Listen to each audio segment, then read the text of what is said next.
Chers amis du caté, bonjour et bienvenue pour ce mercredi du caté. Je vais répondre à vos questions. J'ai appris hier, comme vous, que vous alliez reprendre le chemin de l'école le 11 mai prochain.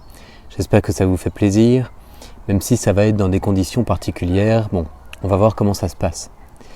J'aimerais bien vous voir avec vos masques là, ça va être drôle. Et sinon, j'ai appris malheureusement que les messes n'allaient repartir qu'à partir du 2 juin. Et encore. Alors voilà, on a déjà gagné 13 jours, mais c'est quand même un peu dur. Je réponds à vos questions. Gabriel me demande comment Marie est-elle morte? Qui sont les parents de Marie? Que sait-on d'eux? C'est une belle question. Les parents de Marie s'appellent Anne et Joachim. Joachim. Et en fait, la Bible n'en parle pas. C'est-à-dire que le Nouveau Testament, pour nous, commence à l'annonce faite à Marie. Et ensuite, on a la vie de Jésus et sa mission, sa mort et sa résurrection. Et donc, on ne parle pas des parents de la Vierge Marie, mais un évangile, non pas apocryphe, mais un proto-évangile, de Jacques, en parle en disant que c'était des parents très saints. On imagine, pour donner naissance à la Vierge, à celle qui a été conçue sans péché. C'est une grâce de Dieu qui l'a conçue sans péché, et pourtant, Anne et Joachim sont à l'origine charnels, Ils ont collaboré avec Dieu pour mettre au monde cette merveille qu'est la Vierge Marie. Et j'imagine qu'ils l'ont élevée dans un grand respect de Dieu, dans un grand amour de Dieu. Le proto-évangile nous dit même que dès sa naissance, comme ils avaient eu un problème de fécondité, Anne était stérile, ils l'ont confié au Seigneur, ils l'ont apporté dans le temple du Seigneur, et ils l'ont consacré à Dieu. Alors voilà, on sait donc peu de choses de Anne et Joachim, sauf que ce devaient être des parents extraordinaires, et des grands-parents aussi très sympas pour le petit Jésus, qui avait donc un grand-père et une grand-mère, comme vous et moi. Du côté de Marie, il avait aussi un grand-père et une grand-mère du côté de Joseph, même si là, ce n'était pas son vrai grand-père et sa vraie grand-mère. Puisqu'en fait, son père à Jésus, c'est qui? C'est Dieu le Père. Et donc, Dieu le Père n'a pas de parents lui-même, donc il n'a pas de grands-parents de ce côté-là. Ça va? Il a un grand-père et une grand-mère adoptifs du côté de Joseph, qui est son père adoptif. Marie est morte, effectivement. Nous, catholiques, on dit qu'elle est morte, c'est-à-dire comme Jésus. Elle a eu son dernier souffle, elle a perdu la vie, et puis elle est montée, corps et âme, au ciel. Quand on a réouvert son tombeau, où on l'avait mis, on ne l'a plus trouvé.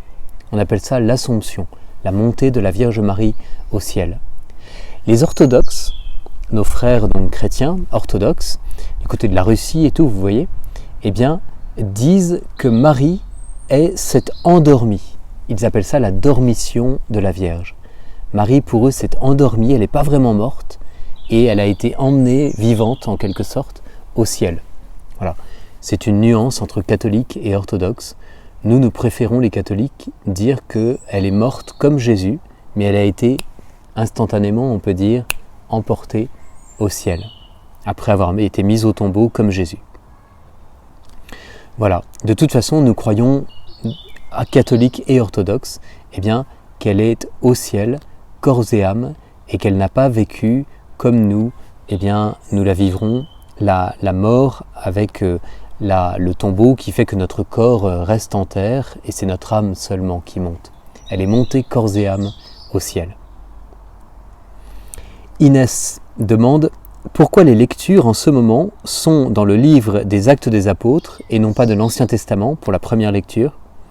C'est quoi la différence avec les livres des apôtres, les lettres des apôtres?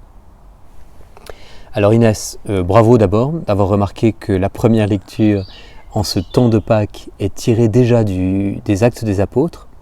Les Actes des Apôtres, c'est Saint Luc qui les a écrits, et on dit actes parce que ça authentifie, ça raconte les débuts de l'Église, les premiers miracles que vont faire les apôtres à la Belle Porte. Ils vont relever un homme qui était paralysé au nom de Jésus. Ça montre aussi comment les premiers chrétiens ont été persécutés. Les apôtres ont été persécutés par les prêtres juifs et les autorités juives de Jérusalem. Ça montre aussi la conversion de saint Paul et la manière dont saint Paul va devenir le 13e apôtre. Voilà. Donc les actes des apôtres, c'est l'Église naissante dans la force de la résurrection et de l'Esprit Saint que Jésus leur donnera donc le 40e jour après sa résurrection. Actes des apôtres. Et du coup c'est différent. Les lettres des apôtres, c'est les lettres en fait de Saint Pierre, de Saint Jacques, de Saint Paul comme 13e apôtre, et puis de Saint Jean aussi, qui écrivent des lettres aux églises qu'ils ont fondées. Et donc c'est toutes les lettres qui suivent donc les actes des apôtres. Voilà. Pourquoi on lit cela plutôt que l'Ancien Testament pendant le temps de la résurrection, les 7 ou 8 dimanches de la résurrection? Eh bien pour rendre grâce pour la vie naissante de l'Église. Donc on prend plus de temps sur le Nouveau Testament dans ces dimanches de Pâques. Bien vu Inès. Joachim qui demande « Est-ce que les enfants qui meurent avant d'être nés vont au ciel ?» Alors déjà c'est dur, les enfants qui meurent donc dans le sein de leur maman. Il y a un mystère, le mystère de la vie, qui fait que nous mourrons tous, mais certains, au moment même où on espère qu'ils arrivent. Et donc c'est très mystérieux. Et pourtant, nous croyons évidemment que ces enfants montent au ciel.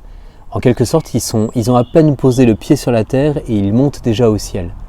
Dieu les accueille dans son immense amour et je pense que comme ils sont tout purs, ces enfants, ils sont dans les premières places au ciel, à n'en pas douter.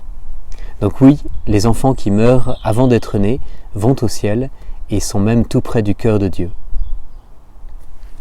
Arthur demande « Dieu a-t-il pardonné à Ponce Pilate qui a fait arrêter Jésus alors qu'il ne le voulait pas et n'avait rien à lui reprocher? Et Judas est-il descendu aux enfers et remonté avec Jésus ?» Donc, commençons par Ponce Pilate. Ponce Pilate, son problème c'est sa lâcheté quand même. Parce qu'il a l'autorité, il peut sauver Jésus, et il décide de prendre un bassin et de se laver les mains. En disant, c'est votre affaire, mais je vous autorise quand même à tuer Jésus.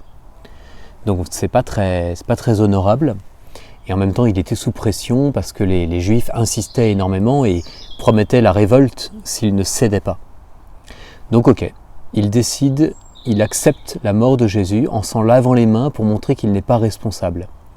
Pourquoi d'ailleurs? Parce que sa femme, dont Claudia je crois, avait fait un songe et dit à Pilate, son mari, « Ne condamne pas cet homme, c'est injuste. Il est juste, Jésus.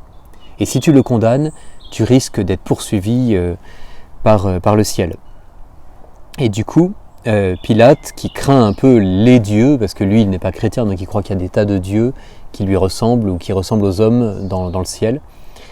Et du coup, il se lave les mains pour bien montrer aux dieux aussi qu'il n'est pas responsable. Bon, alors lui, je pense quand même que, a priori, s'il a vraiment demandé pardon à Dieu pour tous ses péchés, ce qu'il a fait par rapport à Jésus, mais par rapport aussi à tous les péchés qu'il a fait pendant sa vie, il lui a forcément été pardonné parce que Dieu est amour. Pour Judas, c'est un peu différent. Judas, il était un ami de Jésus. Il était au plus proche de Jésus. Il a vécu avec lui pendant longtemps et il l'a trahi. Et là, il y a deux trahisons. Il y a celle de Pierre qui dit « Non, je ne connais pas cet homme ». Mais après, Pierre s'en va en pleurant quand il entend le coq chanter, souvenez-vous.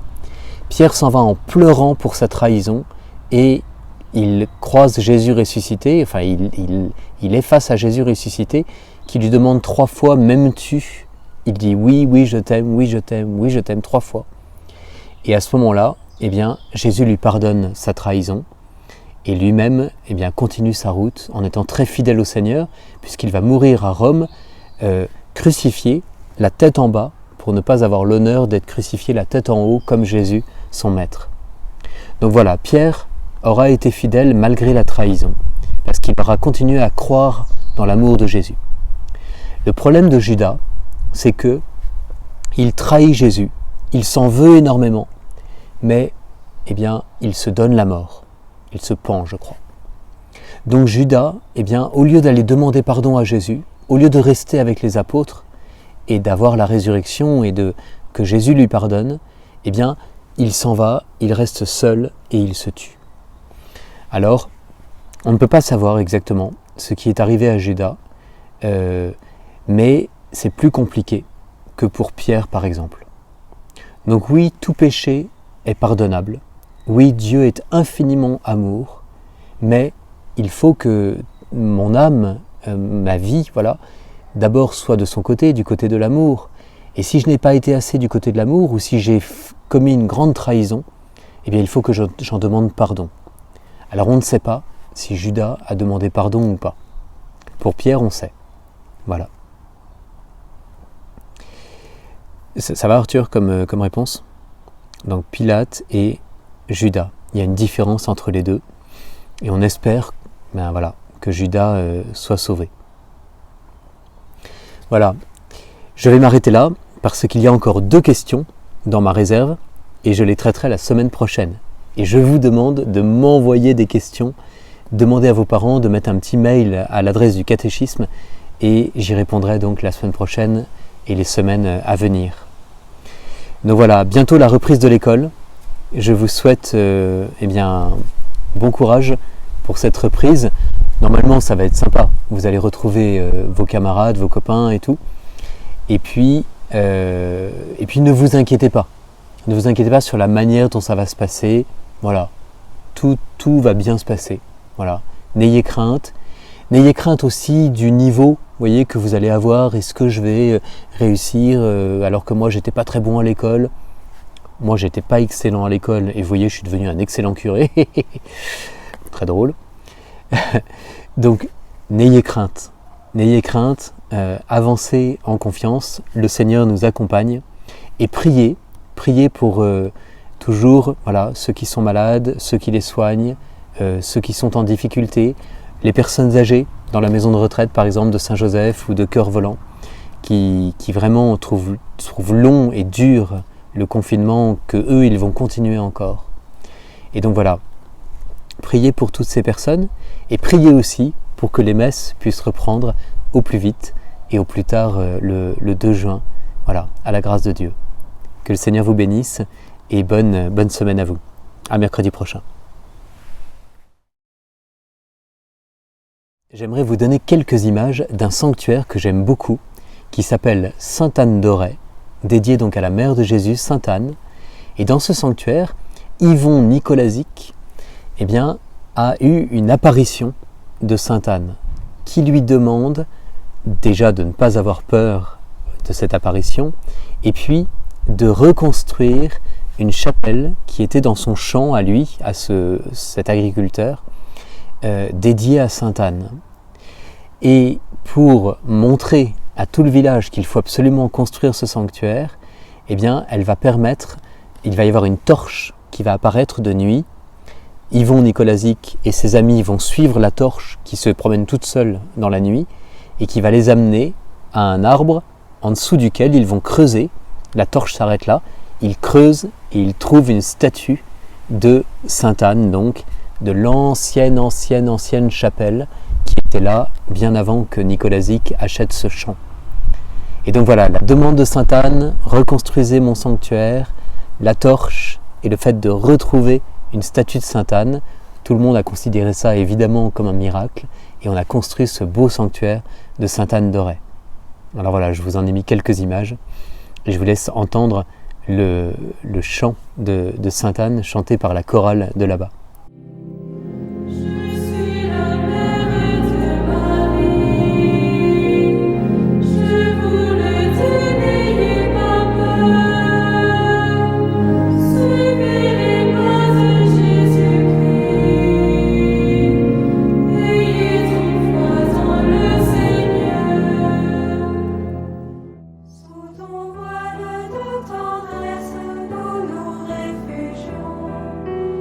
Oh